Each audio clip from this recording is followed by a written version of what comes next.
जब 15 या 16 बरस का था मैं, तो मुझे भी किसी से मोहब्बत हो गई। वो मेरी क्लास में पढ़ती थी। 4 महीने का एक सेशन था जो हमने साथ पढ़ा। मैं उसे रोज देखता था। पढ़ती तो वो थी, मैं तो देखने आता था घर से फीस लेके। अपने आप को देख के मुझे यकीन था मुझे नहीं मिलेगी। सो मुझे कोई ख्वाहिश, कोई तमन्ना, कॉन्फिडेंस कुछ भी नहीं था। मुझे बस ये था कि एक बार जाके बताना है कि तुम अच्छी लगती हो, बस।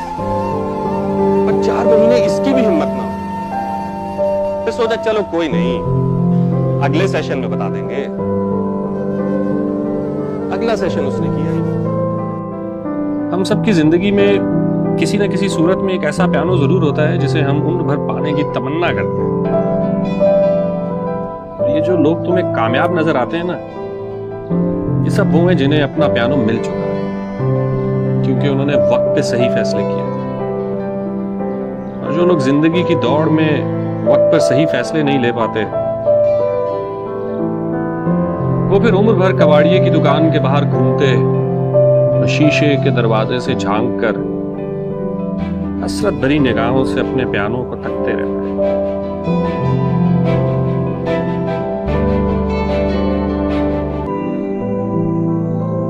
वैसे हमारे माशरे में हर जुर्म, हर गुनाह की इंतहा औरत के सर क्यों? अगर किसी का बेटा भाग जाए घर से, तो लोग इस वाक़े का जिक्र ऐसे करते हैं जैसे दूध दही लेने निकला है, आ जाएगा कुछ देर में। और किसी की बेटी अगर चंद घंटे घर ना पहुंचे तो लोग उसके घर वालों को सूली पे टांगने में एक पल की देर नहीं लगाते। जिस भाई को ये वीडियो अच्छी लगी हो, मज़ीद अच्छी वीडियो देखने के लिए हमारे चैनल मिक्स पोएट्री स्टूडियो को लाइक एंड सब्सक्राइब कर दें। शुक्रिया।